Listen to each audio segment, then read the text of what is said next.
إن الحمد لله نحمده ونستعينه ونستغفره ونؤمن به ونتوكل عليه ونعوذ بالله من شرور أنفسنا ومن سيئات أعمالنا من يهده الله فلا مضل له ومن يضلله فلا هادي له وأشهد أن لا إله إلا الله وحده لا شريك له وأشهد أن محمدا صلى الله عليه وسلم عبده ورسوله أرسله بالحق بشيرا ونذيرا اللهم صل وسلم وبارك على عبدك ورسولك نبينا محمد وعلى آله وأصحابه أجمعين أما بعد فإن خير الحديث كتاب الله وخير الهدي هدي محمد صلى الله عليه وسلم وشر الأمور محدثاتها وكل محدثة بدعة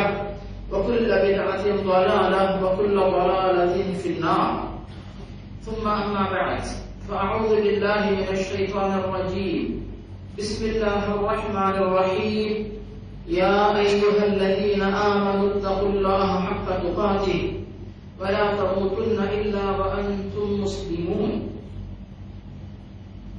اللہ رب العالمین کے حمد و ثنا اور حضرت محمد مصطفیٰ صلی اللہ علیہ وسلم پر درود و سلام کے بعد معزز محترم پیارے اور بزرگ مسلمان بھائیوں، آج کی اس بابرکت ملاقات میں ہم لوگ جس موضوع کے بارے میں معلومات حاصل کرنے کی کوشش کریں گے وہ ہے ماہ ذوالحجہ اور ماہ محرم، ان دونوں سے تعلق رکھنے والی وہ اہم باتیں جن کا تعلق دین اسلام سے ہے اور مسلمانوں سے ہے۔ ویسے ماہ ذوالحجہ گزر چکا، لیکن اس کے باوجود کچھ یادیں چھوڑ کر وہ مہینہ گیا ہے۔ ہر سال آتا ہے تو کچھ اہم یادیں تازہ ہوتی ہیں۔ اس مناسبت سے ہم لوگ ماہ ذوالحجہ کے بارے میں جو بہت ساری باتیں اس میں پائی جاتی ہیں، لیکن ان بہت ساری باتوں میں سے صرف ایک بات کے سلسلے میں جیسے گزشتہ ہم نے آپ سے وعدہ کیا کہ اس کے بارے میں آج کچھ اہم باتوں کی یاد کو تازہ کریں گے۔ ان یادوں کو تازہ کرنے سے پہلے ہم اختصار کے ساتھ یہ بتا دیں کہ آج جمعے کا دن ہے۔ جمعے کے خطبے کے لیے جلدی آنا، خطبہ شروع ہونے سے پہلے آنا چاہیے۔ جتنی توفیق ہو جمعے کی نفل نماز ادا کریں، خطبہ غور سے سنیں۔ خطبے کے دوران نہ تو کوئی دین کی بات کرے نہ دنیا کی بات۔ خطبے سے فارغ ہو کر امام کے پیچھے جمعہ کی نماز ادا کریں۔ اگر کوئی بھی مسلمان یہ عبادات انجام دیتا ہے تو اس کے لیے پیارے نبی کی طرف سے یہ بشارت ہے کہ 10 دنوں کے گناہ معاف ہو جاتے ہیں۔ اور گزشتہ جیسا کہ بتایا گیا کہ یہ ماہ محرم آپ کے پاس آیا ہوا ہے۔ اس مہینے میں 9 اور 10 تاریخ، ان 2 تاریخوں کا روزہ رکھنا، جس کے نتیجے میں گزشتہ 1 سال کے صغیرہ گناہ معاف ہونے کی امید کی جا سکتی ہے۔ تو آپ کی اور ہماری یاد دہانی کے لیے میں نے ان معلومات کو دوہرا دیا۔ پھر ہم دوبارہ لوٹتے ہیں ماہ ذوالحجہ کی طرف۔ ماہ ذوالحجہ میں بہت ساری اہم باتیں، عبادات ہیں، نیکیاں ہیں، تاریخی باتیں ہیں۔ ان تاریخی یادگار واقعات میں سے ایک واقعہ ہمارے اور آپ کے ساری امت مسلمہ اور ساری امت محمدیہ کے ایک پیارے شخص سیدنا حضرت عمر فاروق رضی اللہ عنہ، ان کی شہادت پیش آئی۔ تو اس کے سلسلے میں ہم 2-3 باتیں آپ کے سامنے پیش کرنا چاہتے ہیں۔ پہلی بات تو آپ کو معلوم ہے کہ حضرت عمر فاروق کا مقام اللہ کے پاس کتنا اونچا ہے، پیارے نبی کے پاس ان کا مقام کتنا بلند ہے۔ اسی لیے اللہ رب العالمین نے قرآن مجید سورہ توبہ میں اور سورہ فتح میں تمام صحابہ کی تعریف کی.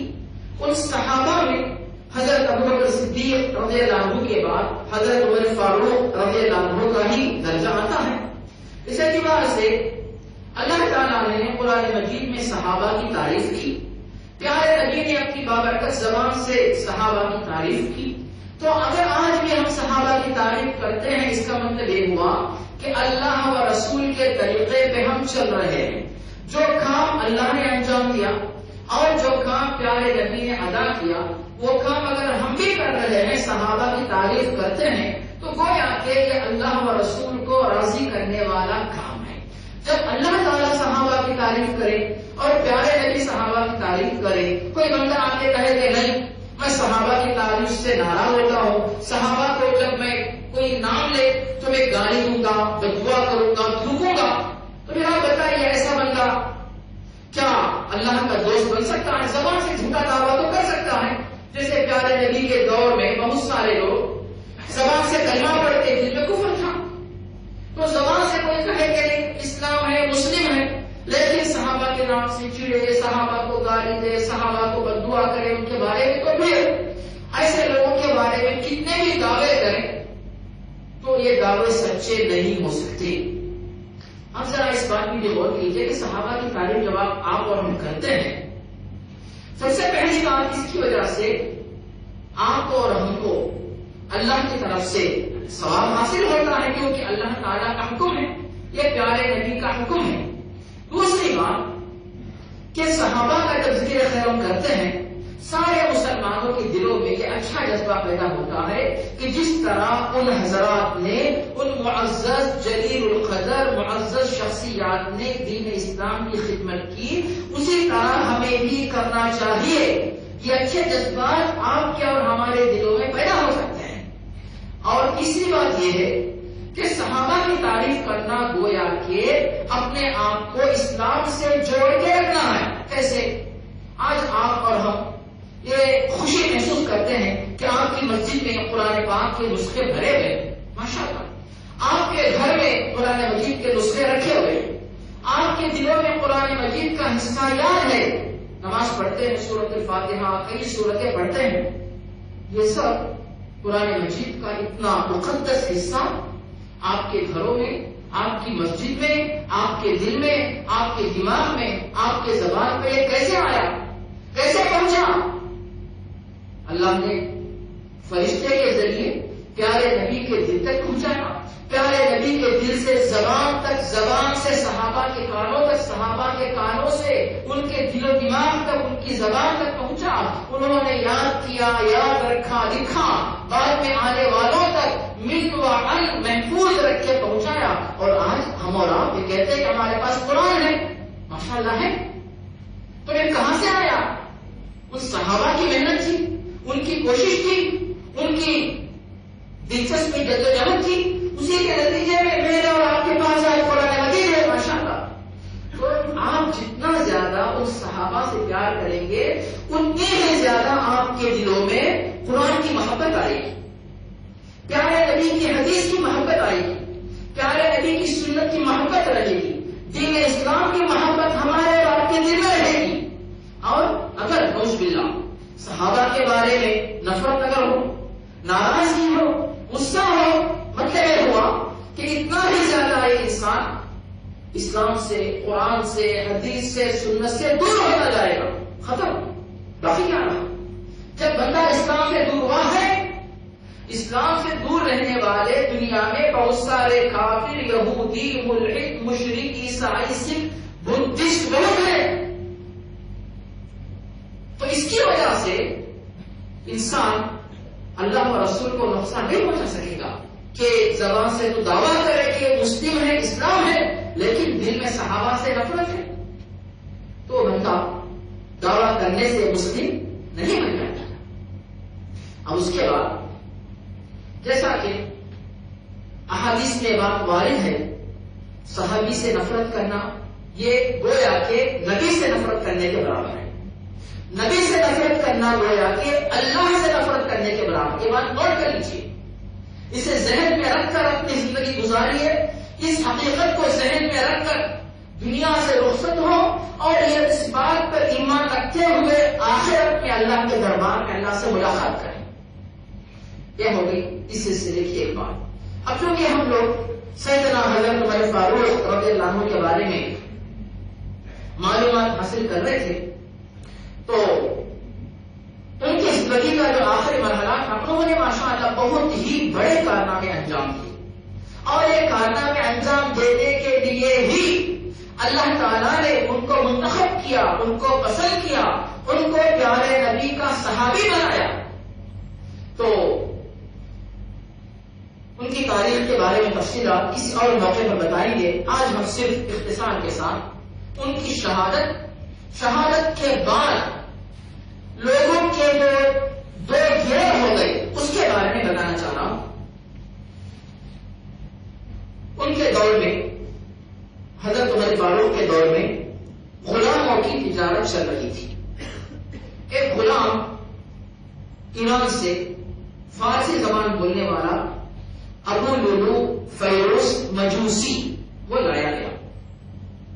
اس کا نام کیا تھا؟ ابو لولو فیروز مجوسی۔ مجوسی یعنی آنکھ اور چاند، سورج، ستارے، بت ان کی پوجا کرنے والا کافر مشرک۔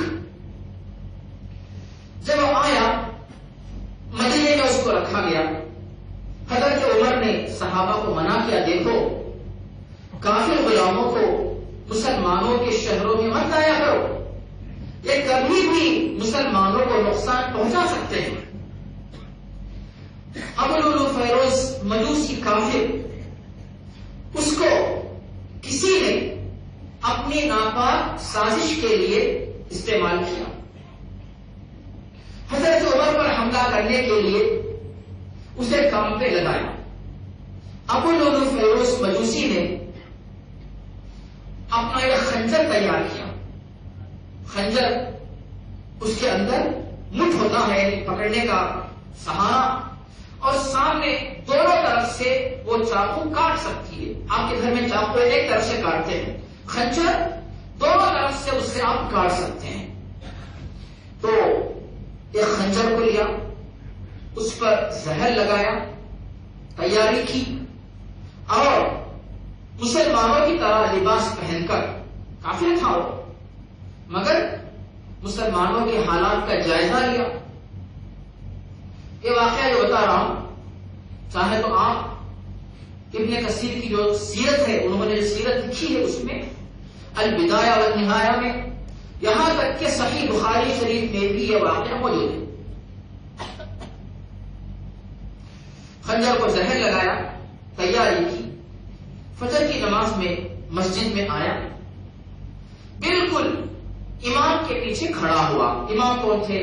سیدنا حضرت عمر فاروق رضی اللہ عنہ۔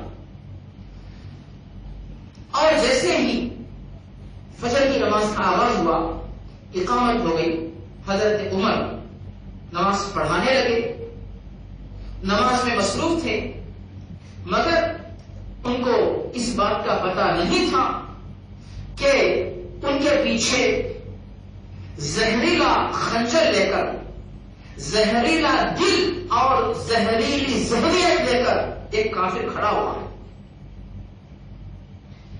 جیسے ہی انہوں نے نماز کا آغاز کیا، نماز پڑھا رہے تھے، امامت کر رہے تھے، پیچھے سے آ کر ان کے پیٹ پر کئی دفعہ حملے کر دیے، اوپر سے نیچے، داہنے سے بائیں۔ مطلب یہ ہوا کہ پورا پیٹ حضرت عمر کا جو ہے وہ کٹ کے ٹکڑے ہو گیا، اوپر کی جلد اور پھر چمڑا، پھر گوشت اور میدا سب کٹ گئے، آنکھیں کٹ گئی۔ اب حضرت عمر کا اگر وہ سامنے سے مقابلہ کرتا تو شاید اس کی ساری ہڈیاں ٹوٹ جاتی۔ حضرت عمر ماشاءاللہ کوئی معمولی شخصیت نہیں تھی، وہ شخصیت جن کے بارے میں پیارے نبی یہ فرماتے ہیں کہ عمر جس راستے سے گزرتے شیطان ڈر کے وہ راستہ چھوڑ کے دور بھاگ جاتا۔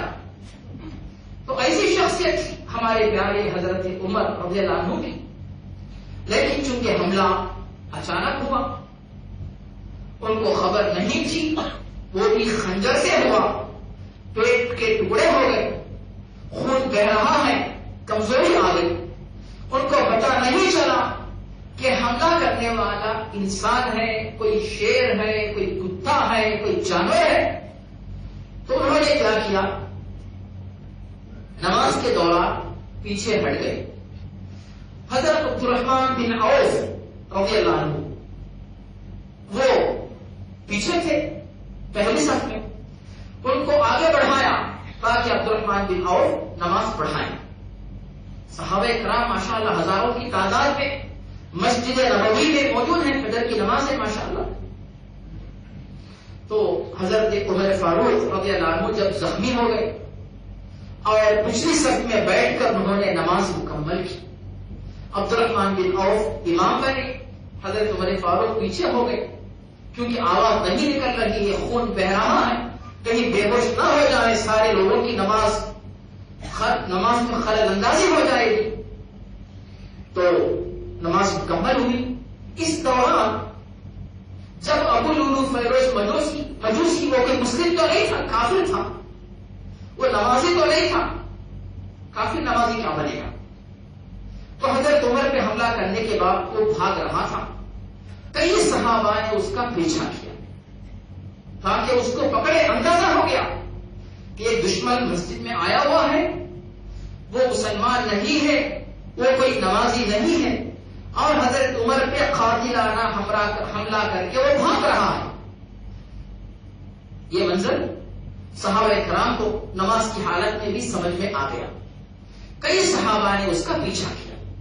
اس کافر مجوسی ابو لولو نے کئی صحابہ پر خنجر سے حملہ کر دیا، کسی کا ہاتھ، کسی کا پیٹ، کسی کی پیٹھ، کسی کی گردن، سب کو زخمی کر دیا۔ بس صحابہ نے، اور یہاں تک کہ بعض صحابہ شہید بھی ہو گئے، خنجر سے پیٹ پہ مار دیا، گلے پہ مار دیا۔ بعض صحابہ نے اس پر ایسی تنگ بلانکٹ ڈال دی کہ اس کے ہاتھ پیر پھنس گئے، بھاگ نہیں سکا۔ جب پھنس گیا اس نے خودکشی کر لی، تو اس مردود کا خاتمہ ہو گیا۔ جیسے ہی اس کا خاتمہ ہوا، نماز ختم ہوئی، اسے لے جا کر پتا نہیں کہاں دفن کیا گیا، کہاں پھینکا گیا، مردود کا خاتمہ تو ہوا۔ کافر تھا، کفر کی موت مرا، کفر کی حالت میں دنیا سے گیا۔ اب اس کا حساب و کتاب خبر میں، برزخ میں کیا ہو رہا ہے، قیامت کے دن انشاءاللہ اس کو اس ظلم کے بارے میں کیا سزا ملے گی اللہ جانتا ہے۔ ہمیں کہنا چاہ رہے تھے کہ حضرت عمر فاروق رضی اللہ عنہ شدید زخمی ہو گئے، ان کو اٹھا کر گھر پہ لایا گیا۔ اب کوئی بھی چیز دی جاتی، میدا کٹا ہوا ہے، وہ چیز باہر نکل جاتی ہے، دودھ دیا جاتا ہے، دودھ پیٹ سے باہر آ جاتا ہے۔ جب انسان کے پیٹ میں غذا نہیں رکتی، اس کا مطلب یہ ہوا کہ اب وہ زیادہ دن بچنے والا نہیں ہے۔ اب لوگ آ رہے ہیں، ملاقات کر رہے ہیں، کیونکہ ابھی یہ 2-3 دن کی ملاقات، اس کے بعد اب ملاقات دنیا میں تو ہونے والی نہیں ہے۔ ملاقات ہو رہی ہے، سلام دعا کر رہے ہیں، ان کے سامنے بات پیش کر رہے ہیں، تو بہت ساری باتیں اس دوران ہوئی، لیکن ہم جو بات بتانا چاہ رہے تھے ادھر ہم جاتے ہیں۔ آخر کار حضرت عمر نے اپنے بیٹے کو بھیجا، عبداللہ بن عمر کو، کہ بیٹے جاؤ المؤمنین حضرت عائشہ سے پوچھو کہ پیارے نبی حضرت عائشہ صدیقہ رضی اللہ عنہا کے کمرے میں فوت ہوئے اور وہیں پر آپ کو دفن کیا گیا۔ پیارے نبی کے بعد حضرت ابوبکر صدیق رضی اللہ عنہ فوت ہوئے، پیارے نبی سے لگی ہوئی جگہ جو متصل تھی وہاں پر حضرت ابوبکر صدیق کو دفن کیا گیا۔ اس کمرے میں ایک اور قبر کی جگہ ہے، تو وہاں پر ام المؤمنین عائشہ سے کہنا کہ عمر آپ سے یہ اجازت چاہتے ہیں کہ تیسری خالی جگہ عمر کو دی جائے۔ یہاں پر حضرت عمر ماشاءاللہ خلیفۃ المسلمین، امیر المؤمنین، سارے مسلمانوں کے امیر، وہ چاہتے تو کہہ سکتے تھے کہ وہ زمین میں لوں گا، انہوں نے کہا کہ نہیں، کیا بھیجا انہوں نے پتا ہے آپ کو؟ جو پیغام ام المؤمنین عائشہ کے پاس بھیجا، یہ نہیں کہا کہ امیر المؤمنین عمر کہہ رہے ہیں، بلکہ یہ کہا کہ اللہ کے بندوں میں سے ایک بندہ عمر. عجیب، اتنی بڑی شخصیت، ان کے اندر اتنی خاکساری تواضع کہ اللہ کا ایک بندہ عمر عائشہ صدیقہ سے گزارش کر رہا ہے کہ اگر آپ ناراض نہ ہو، کیونکہ وہ کمرہ عائشہ کا ہے، تو حضرت عمر وہاں پہ دفن ہونا چاہتے ہیں. تو جب حضرت عمر کا یہ پیغام حضرت عمر کے بیٹے عبداللہ بن عمر لے کر گئے، عائشہ صدیقہ نے کہا کہ میرا ارادہ تھا کہ وہاں پہ میری قبر بنائی جائے، لیکن جب حضرت عمر نے یہ گزارش یا فرمائش کی ہے، اس خواہش کا اظہار کیا ہے کہ وہاں پر ان کی تدفین ہو، تو حضرت عائشہ صدیقہ نے کہا کہ ہم اپنے ارادے سے دستبردار ہو جاتے ہیں. وہ جگہ حضرت عمر کے لیے چھوڑ دی گئی، اجازت دے دی گئی. تو حضرت عمر پریشان تھے کہ عائشہ صدیقہ کی طرف سے کیا جواب آئے گا پتا نہیں. تو ان کو ان کی پسند کے مطابق جواب ملا تو بہت خوش ہوئے کہ میرے دونوں دوستوں کے قریب مجھے جگہ مل گئی. اس پر میں خوش ہوئے. لیکن حضرت عمر نے یہ بھی کہا اپنے بیٹے سے کہ بیٹے دیکھو، میں ابھی زندہ ہوں نا، اسی لیے حضرت عائشہ نے کہا ہوگا تکلفاً کہ اگر ہم انکار کر دیں گے تو عمر ناراض ہوں گے، ہو سکتا ہے کہ عمر کی وفات کے بعد اپنا ارادہ تبدیل کر کے وہ جگہ عمر کو نہ دیں. تو بیٹے عبداللہ، میری وفات کے بعد بھی دوبارہ میرے جنازے کو مسجد کے باہر رکھ کر اجازت دیں.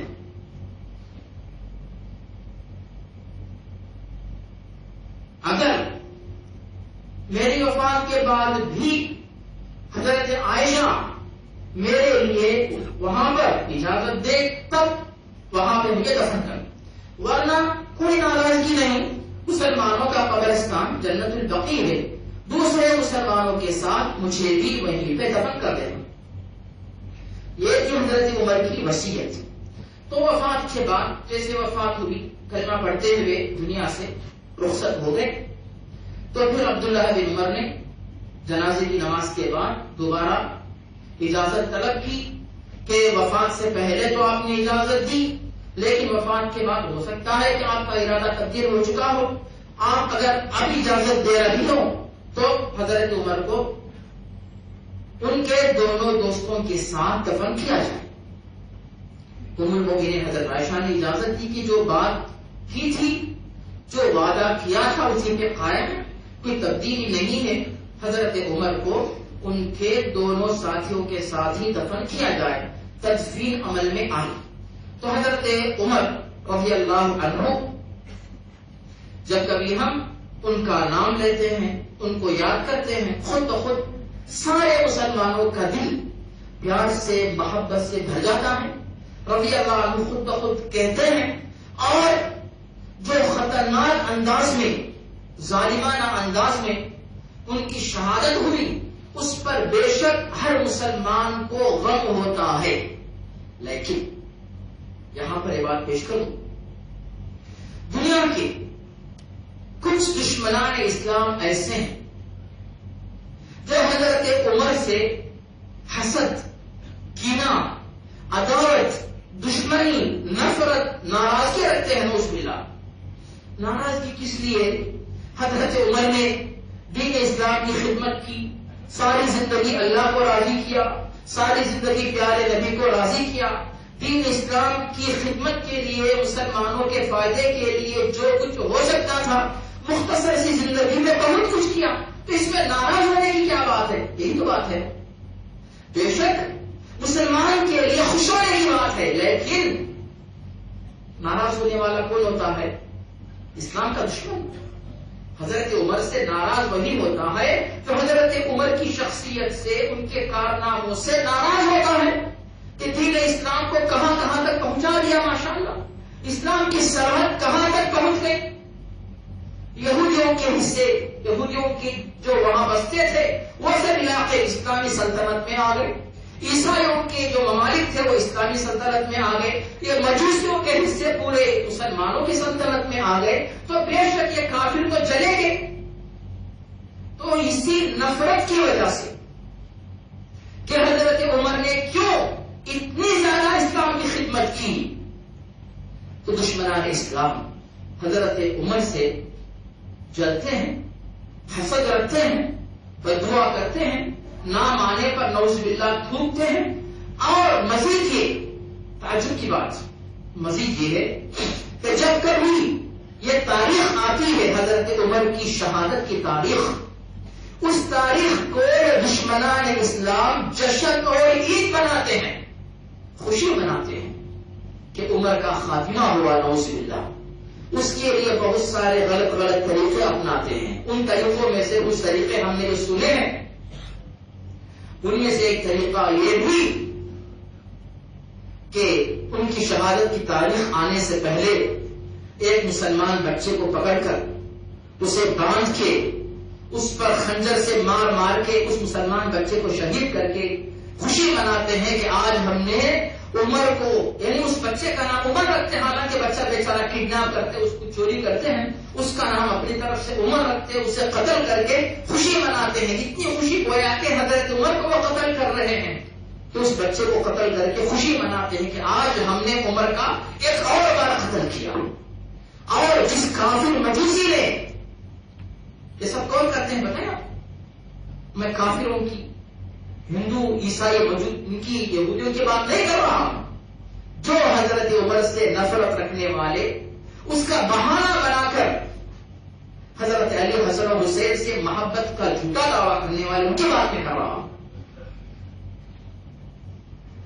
تو اس دن حضرت عمر کی شہادت کے دن خوشی منانے کے لیے اس دن انہوں نے، اس فرقے نے اپنے علاقے میں ایک مصنوعی قبر بنائی ہوئی ہے.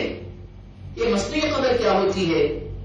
یہ ابو لولو فیروز مجوسی کافر، یہ خودکشی کر کے ناپاک یہ مردود کہاں پہ مرا؟ مدینے میں. اب اس کو دفن کدھر کیا گیا؟ مدینے میں پھینکا گیا ہوگا.